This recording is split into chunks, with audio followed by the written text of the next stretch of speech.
Chandragupta Maurya is an ancient Indian king. He was the founder of the Maurya dynasty. He was the first emperor who unified all the states of India and brings them under one state. Chandragupta was a great warrior and leader from his childhood. His abilities were first identified by the famous teacher Chanakya. He taught Chandragupta different lessons on politics and war. Later, with the help of Chanakya, he established Maurya Empire, defeating Dhanananda of Nanda Empire.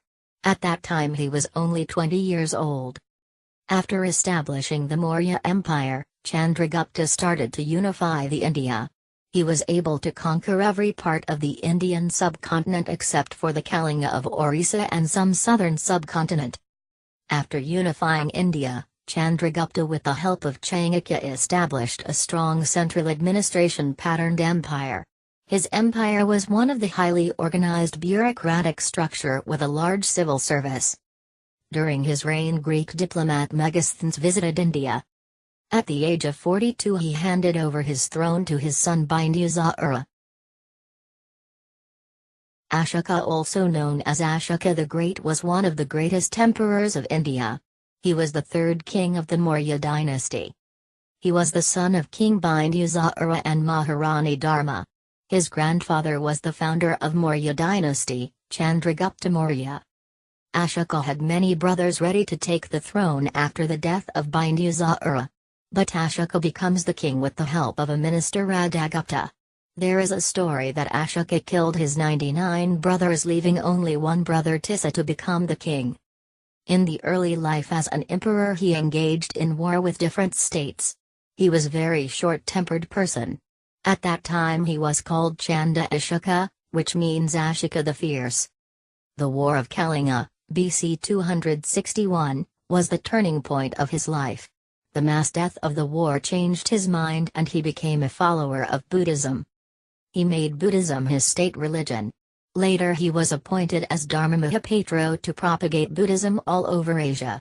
He sent his son Mahinda and daughter Sangamitra to Ceylon for spreading Buddhism. He built lion stambs to spread Buddhism. These stambs are now called Ashok Stamb. Ashok Stamb of Sarnath was adopted as national emblem of India. Besides Ashok Stamb, Ashoka had built many constructions: Damak Stupa, Bharhut Stupa, Mahabodhi Temple. Bappa Raval, the father of Rawalpindi, was the ruler of the dynasty of Guilat Rajput after his father Rawal Mahendra II. Bappa Raval played an important role in the Battle of Rajasthan, a series of wars fought in the 8th century between the regional rulers of northwestern India and the Arabs of Sindh, in which the regional Indian rulers inflicted a resounding defeat on the invading Arabs. In the 8th century, Arab Muslims started attacking India within a few decades of the birth of Islam, which was basically an extension of invasion of Persia.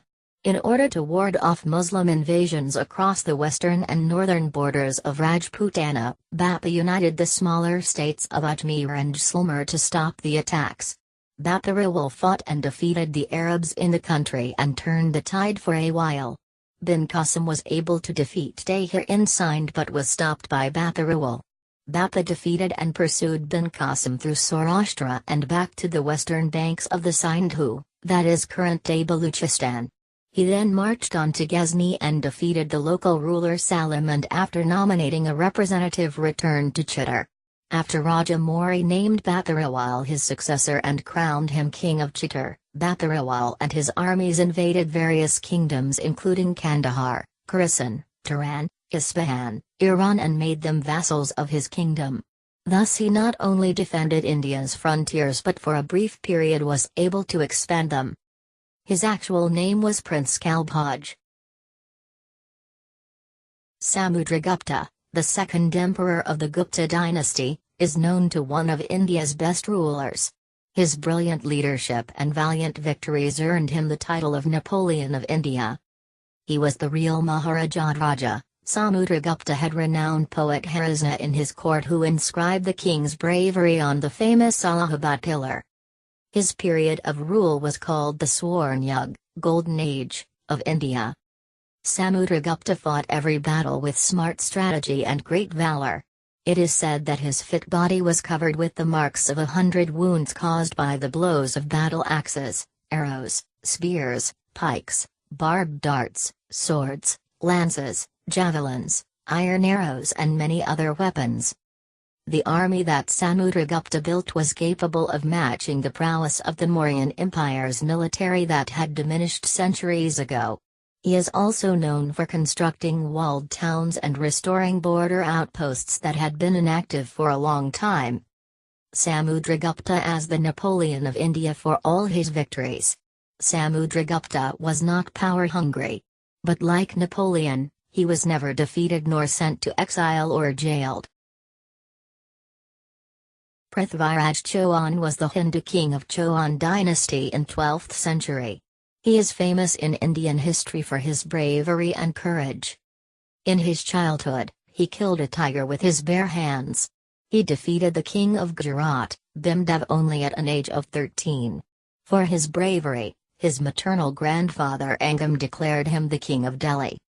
He built a strong Rajput empire and his empire was expanded mainly in the northwest of India. His empire included Punjab, Haryana, Rajasthan, and Uttar Pradesh. Chand Bardai, a poet of Prithviraj Chauhan's court, wrote a poem Prithviraj Raso describing Prithviraj's life. Chand Bardai was also a friend of Prithviraj. He married to Samyukta. She was the daughter of Jayachandra Hadwell, an enemy of Prithviraj. Their love story is famous in Indian history. In 1191, he defeated Shahabuddin Muhammad Ghori in the First Battle of Tarain. He left Muhammad Ghori unharmed and forgave him. In 1192, Ghori again attacked Prithviraj and won the Battle of Second Tarain. Ghori not only arrested Prithviraj but also made him blind with red-hot iron rods.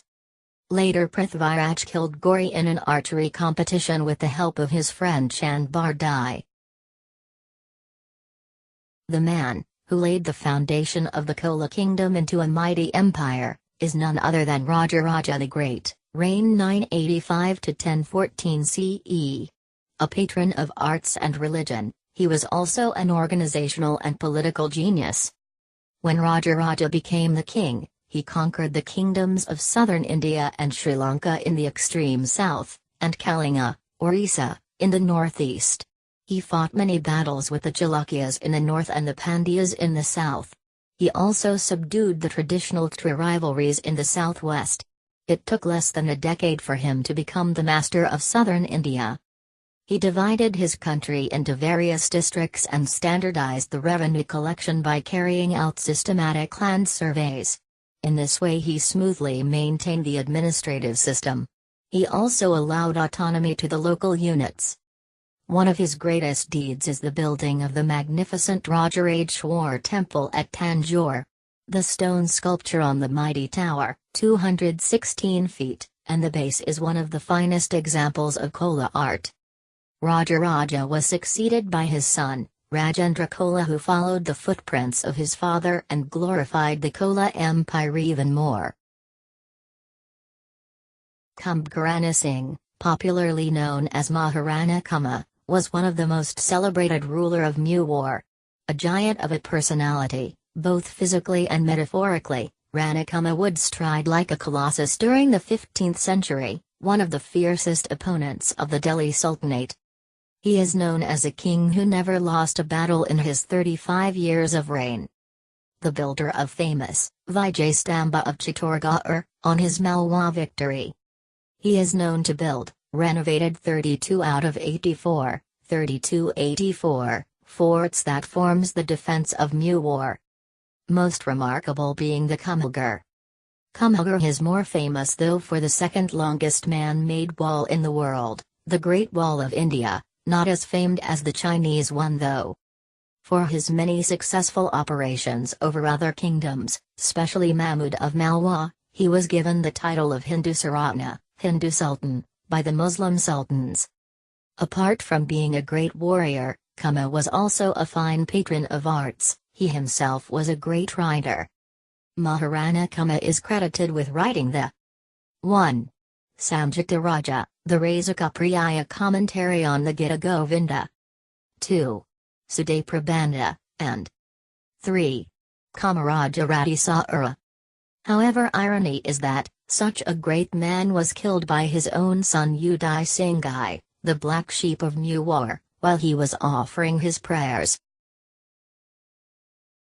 Maharana Sangram Singh or Rana Sanga was the last ruler of medieval India who stood up against the invaders and was able to unite many Rajput states to fight against the foreigners.